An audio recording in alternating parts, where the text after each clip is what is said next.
Shalom Bapak Ibu sekalian yang terkasih dalam Tuhan Yesus Kristus. Pagi hari ini kita akan bersama-sama merenungkan firman Tuhan yang terambil di dalam Rut pasal yang pertama, ayat yang pertama sampai 19a. Sebelum kita membaca akan firman Tuhan ini, mari kita mohon penyertaan kepada Tuhan dengan berdoa. Mari kita berdoa. Tuhan Allah Bapa, Allah yang selalu setia dalam kehidupan kami, Engkau yang selalu hadir dalam setiap langkah hidup kami hingga saat ini ya Tuhan. Tuhan, kami yakin dan percaya Engkau pula yang memberikan kami hati untuk kami meluangkan waktu kami bersama-sama, memberikan waktu dan hidup kami untuk kami beribadah, memuji dan memuliakan nama-Mu, serta merenungkan akan firman-Mu.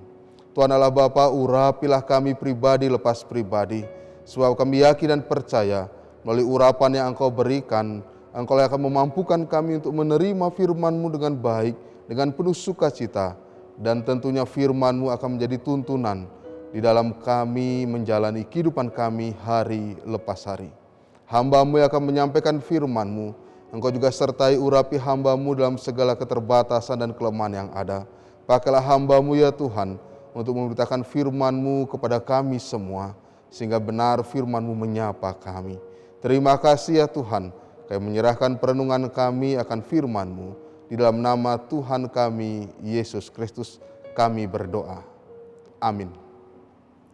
Saudara sekalian yang terkasih dalam Tuhan Yesus Kristus, firman Tuhan yang terambil dalam Rut pasal yang pertama, ayat yang pertama sampai 19a.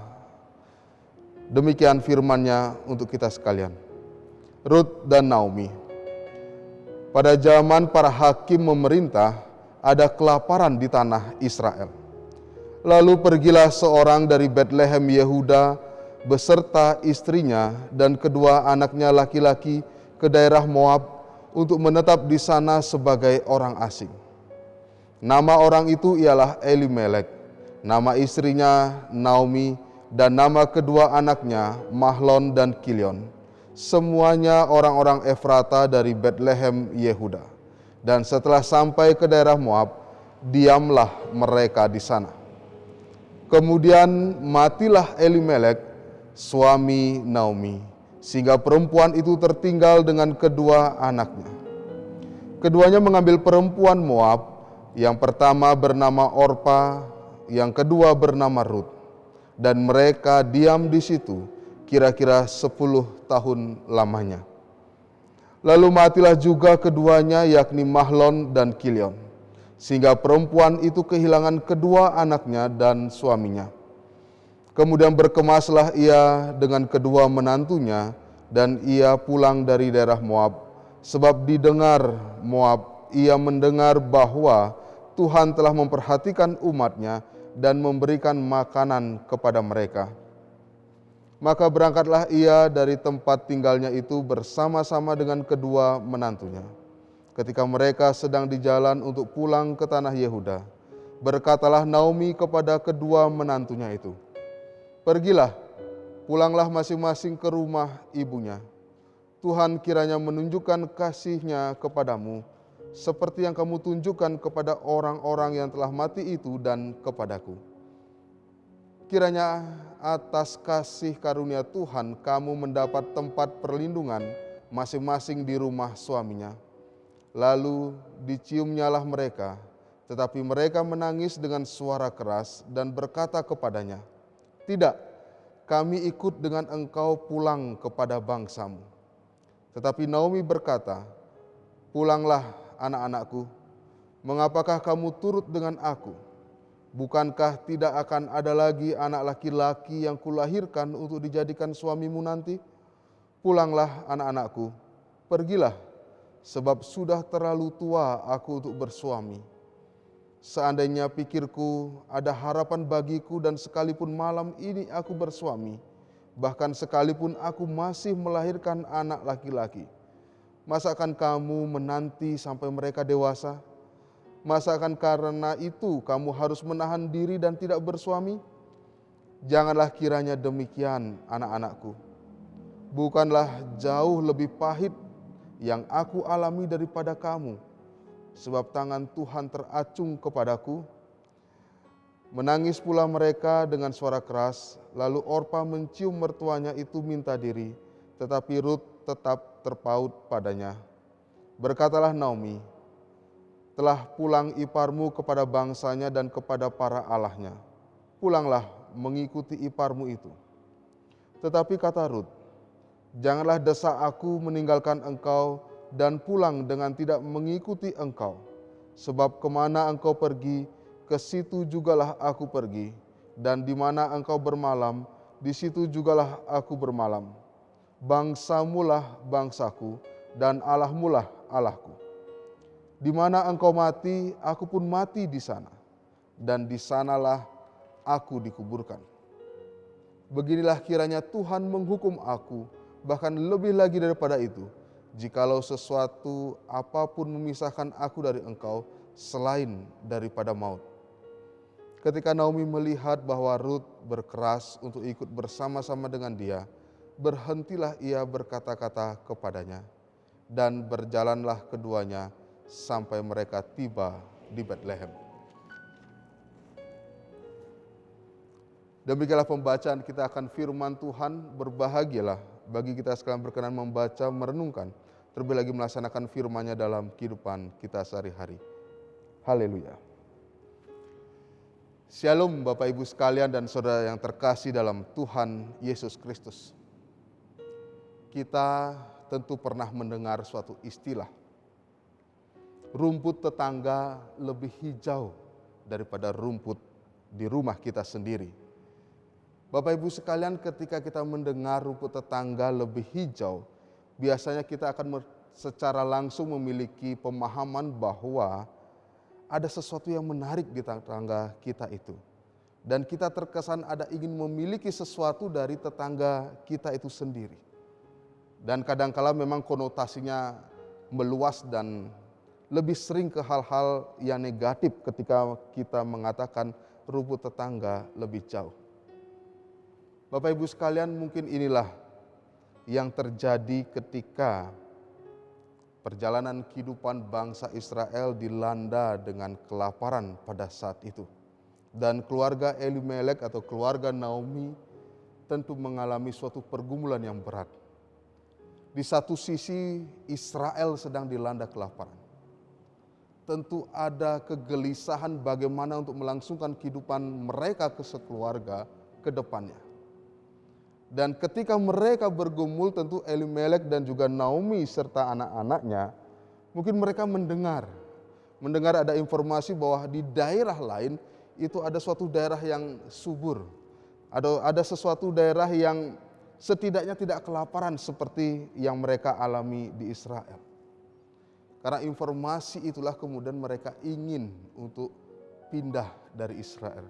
Mereka ingin untuk merantau, pergi dari Israel dan tinggal di Moab, di tempat yang mereka dengar itu sebagai tempat yang berbeda dengan Israel. Setidaknya dalam pikiran mereka di daerah Moab itu tidak terjadi kelaparan seperti apa yang mereka alami di tanah Israel. Memang tidak jelas diterangkan dalam bacaan kita apa alasan sebenarnya selain daripada kelaparan.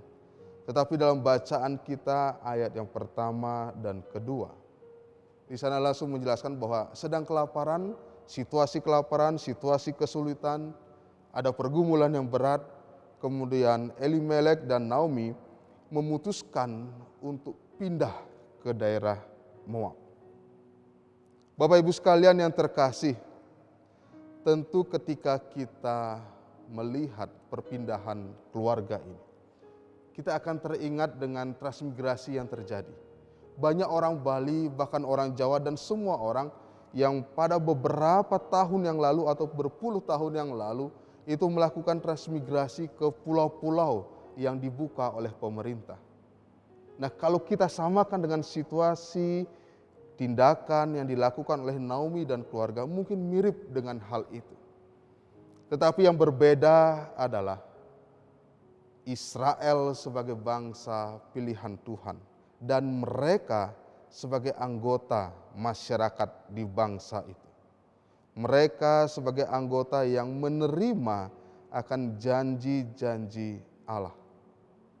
Kita tidak bisa melarang orang berpindah atau bertransmigrasi ke tempat yang lainnya, merantau ke tempat yang lainnya. Kita tidak bisa melarang dan mengatakan hal itu salah. Tetapi Bapak Ibu sekalian, konteks bacaan kita kali ini, seperti tadi saya katakan, Israel adalah bangsa pilihan Allah. Dan janji Allah diberikan kepada bangsa Israel dan keturunannya, bahwa dari sanalah akan lahir juru selamat dunia. Karena itulah ketika mereka sekeluarga memutuskan untuk keluar dari Israel, disinilah letak suatu hal yang menurut pandangan kita biasa saja, tetapi dari pandangan Allah itu hal yang berbeda. Bahkan hal ini bisa mereka ketahui, khususnya Naomi. Ia bisa mengetahui ketika segala sesuatu itu sudah terjadi dan mereka alami.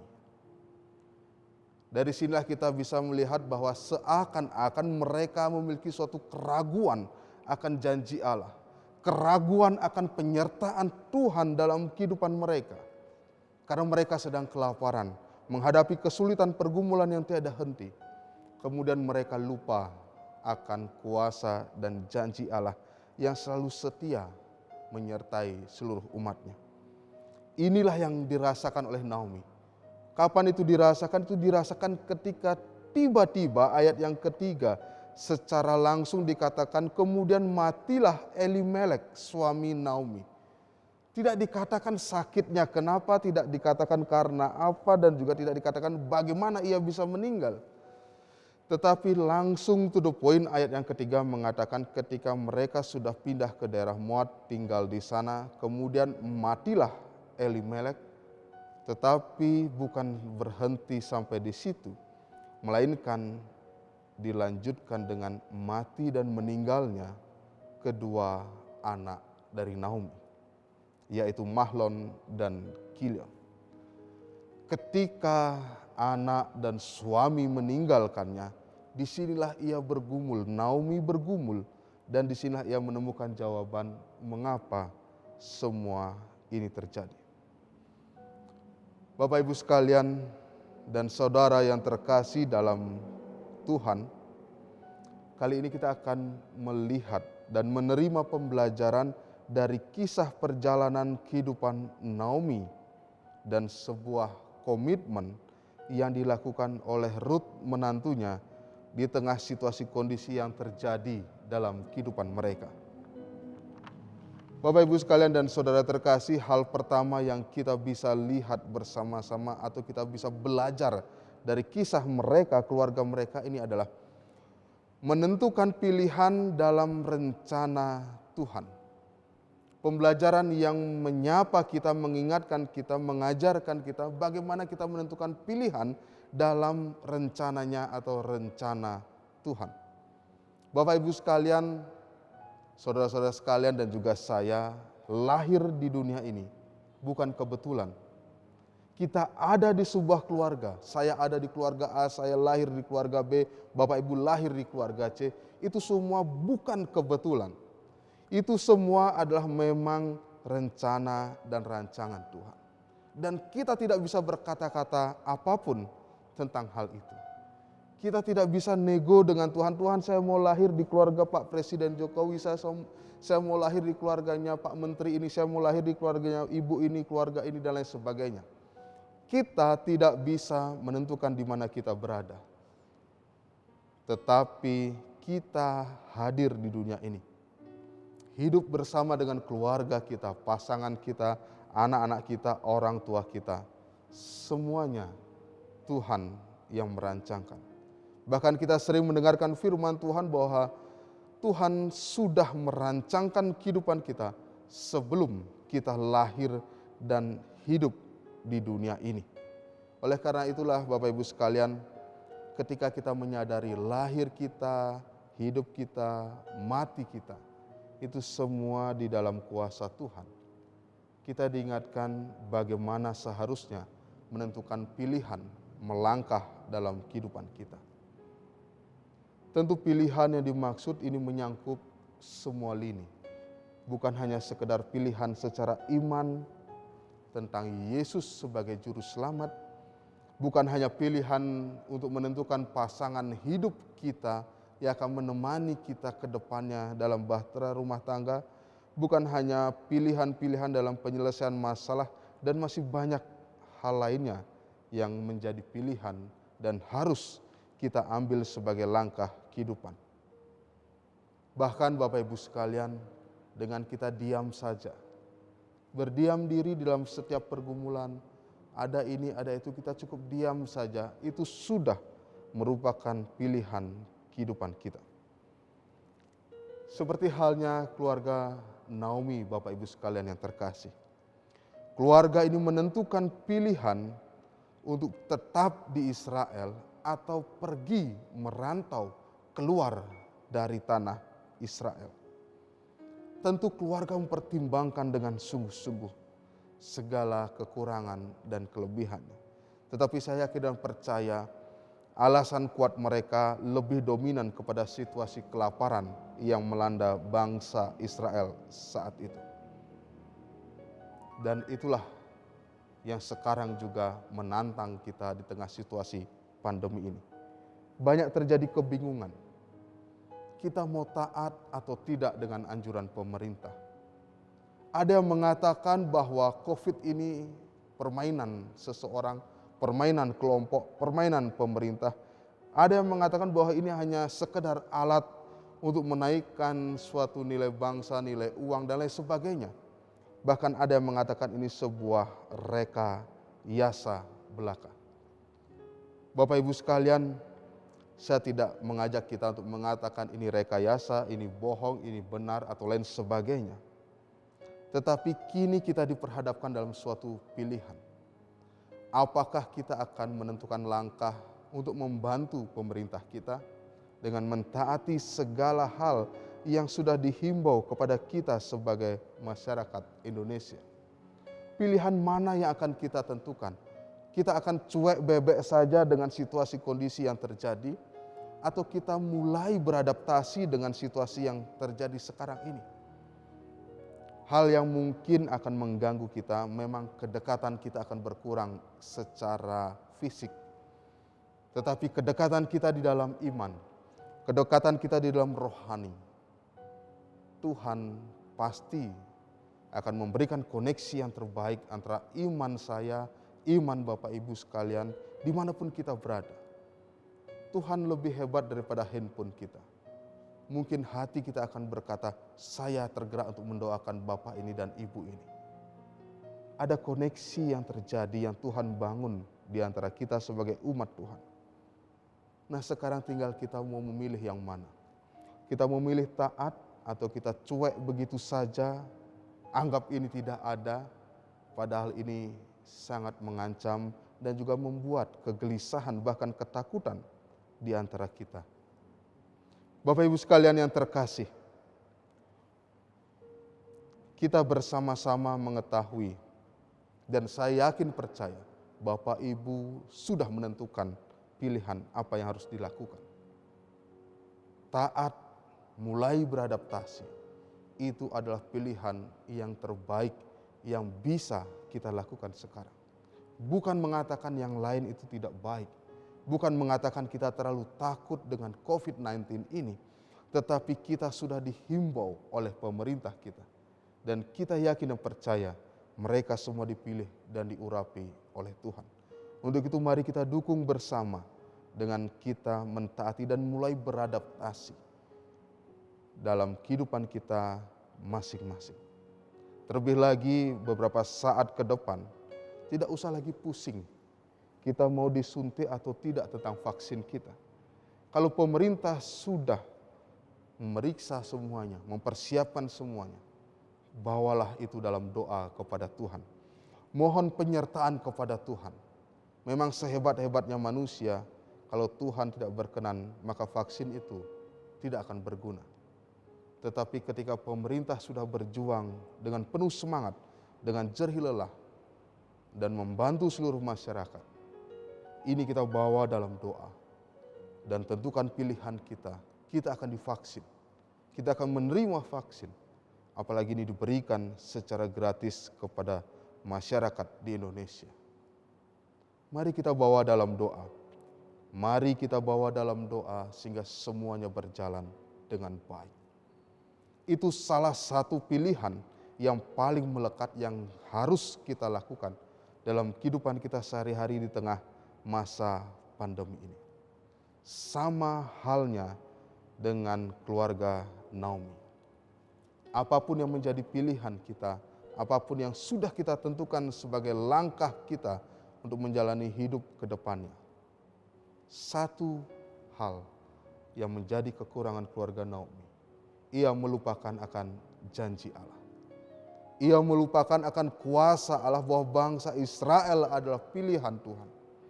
Oleh karena itulah, Bapak Ibu sekalian, kita semua sudah Tuhan pilih untuk menjadi umat-Nya. Jangan lupakan kuasa dan janji Allah. Jangan kita tunggu-tunggu bagaimana Tuhan menolong kita untuk menyelesaikan pandemi COVID-19 ini. Sama halnya dengan ilustrasi ada seseorang yang terhanyut di sungai ataupun di lautan. Tiba-tiba ada seseorang datang, tiba-tiba ada papan kayu datang, tiba-tiba ada perahu yang datang dan lain sebagainya. Tetapi ia hanya mau Tuhan mau datang. Aku mau Tuhan datang untuk menyelamatkan aku, baru aku akan percaya Tuhan itu ada dan lain sebagainya. Apakah kita akan menunggu Tuhan itu datang di hadapan kita? Tidakkah kita melihat seperti hal yang ilustrasi itu bahwa Tuhan mengutus vaksin ini untuk menjadi pemulihan bagi kita? Bukankah Tuhan mengutus para dokter-dokter, tenaga medis, pemerintah-pemerintah untuk menjadi alat Tuhan, untuk membantu kita semua menghadapi situasi kondisi pandemi yang terjadi sekarang ini? Daripada kita bersusah payah mencurigai pemerintah, mencurigai vaksinnya, kenapa tidak kita bersama-sama seperti tadi saya katakan, kita doakan pemerintah, doakan vaksinnya, kiranya Tuhan berkarya dan berkuasa atas vaksin dan juga pemerintah, khususnya bangsa Indonesia dan Pulau Bali yang kita kasihi dan cintai. Jangan ragukan janji Allah, jangan ragukan kuasa Allah. Dari dulu kita berdoa, Tuhan tolong kami, tolong saya untuk menghadapi pandemi ini. Berikan kami obat yang terbaik. Sekarang Tuhan sudah tunjukkan vaksin ini. Doakan, dan doakan. Sehingga benar ini adalah tuntunan daripada Tuhan. Oleh karena itulah Bapak Ibu sekalian yang terkasih, ingat dalam setiap menentukan pilihan, bahwa selalu semuanya di dalam doa kepada Tuhan. Jangan lupakan Tuhan di dalam setiap pilihan langkah kehidupan yang kita lakukan hari lepas hari. Itulah hal pertama yang menyapa kita menjadi pembelajaran untuk kita sekalian Bapak Ibu. Hal kedua yang dapat kita ambil sebagai sebuah pembelajaran untuk kita semua, ialah dari keputusan yang diambil oleh Ruth untuk tetap setia mengikuti Naomi sebagai mertuanya. Kesungguhan hati Ruth untuk setia bersama Naomi itu mengingatkan kita dengan kesungguhan dan komitmen kita untuk setia bersama Tuhan. Kesungguhan hati Ruth ini dengan mengikuti Naomi dalam segala kesulitan. Bahkan dikatakan dimanapun engkau mati, aku pun mati di sana, dan di sanalah aku dikuburkan. Jadi sampai mati Ruth komitmen untuk mengikuti Naomi dalam langkah-langkah kehidupannya bersama-sama. Setiap orang pasti menentukan pilihan. Tetapi yang lebih penting ketika menentukan pilihan adalah bagaimana orang itu untuk menjalankan pilihan itu, komitmen itu dengan baik dalam hari-hari ke depannya. Bukan mengatakan menantu yang lainnya itu tidak baik, atau iparnya Ruth itu salah karena kembali ke orang tuanya. Kita tidak akan jauh membahas soal itu. Kita fokus bagaimana Ruth menjawab apa yang Naomi sampaikan. Kita melihat suatu keputusan yang dibuat dengan hati yang tulus dan komitmen untuk menghadapi sesuatu yang terjadi dalam kehidupannya. Tentu kita sebagai manusia, banyak hal yang harus kita pilih menjadi langkah kehidupan kita. Dan tentu ke depannya ada konsekuensi, ada hal yang akan kita hadapi ke depannya. Apapun itu kita tidak tahu. Tetapi ketika kita mengambil keputusan, maka kita harus komitmen dalam keputusan kita. Secara khusus, komitmen kita untuk setia kepada Tuhan. Memang sekarang Indonesia lagi pandemi. Memang sekarang Pulau Bali lagi naik-naiknya kasus COVID-19. Memang situasi sedang sulit-sulitnya dan semua orang mengalaminya. Yang menjadi tantangan, apakah dengan situasi yang terjadi sekarang ini kita lalu mengatakan Tuhan itu tidak sayang sama kita, Tuhan itu tidak pernah ingat sama kita, Tuhan itu melupakan kita, Tuhan itu hanya gombal, hanya umbar-umbar janji saja kepada kita, karena kita tidak bisa melihat penyelesaian yang terjadi di tengah pandemi ini. Itu mungkin yang dialami keluarga Naomi saat itu. Mungkin seakan-akan mereka kelaparan dan tidak ada Tuhan yang menolong mereka, sehingga mereka meninggalkan Tuhan, bangsa Israel yang menjadi bangsa pilihan. Bapak Ibu sekalian, komitmen kita bersama dengan Tuhan itu menjadi suatu komitmen kita, pertama kita mengakui untuk berlaku selama-lamanya sampai maut menjemput kita.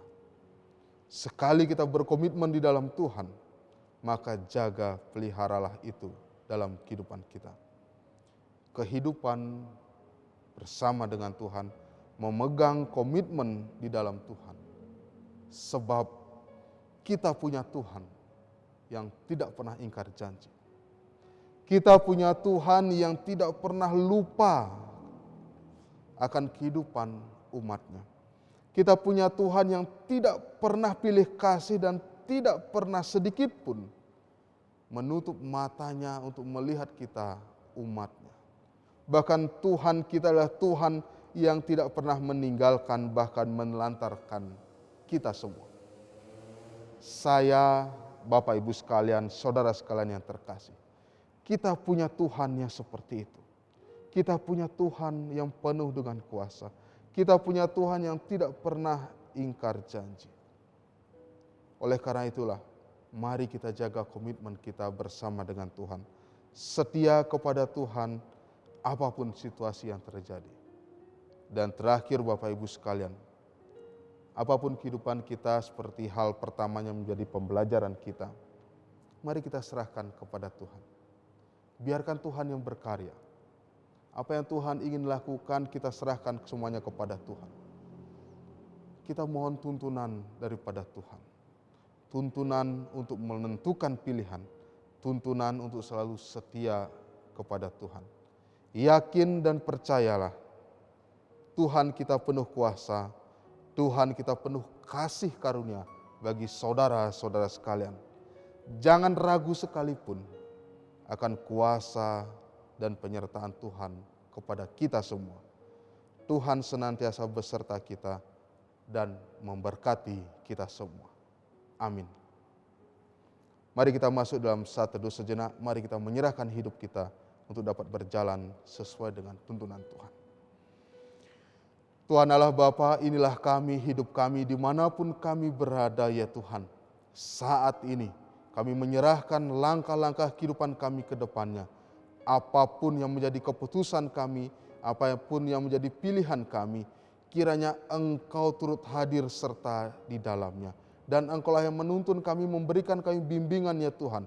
Dan Roh Kudus-Mu mengajarkan kami, untuk kami dapat menentukan pilihan dengan baik, untuk kami dapat menentukan langkah-langkah kami ke depannya dengan baik, dan semuanya kiranya sesuai dengan rencana dan rancangan-Mu yang Engkau percayakan dalam kehidupan kami ya Tuhan.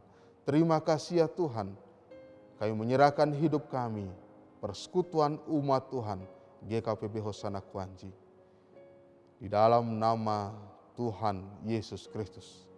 Haleluya. Amin.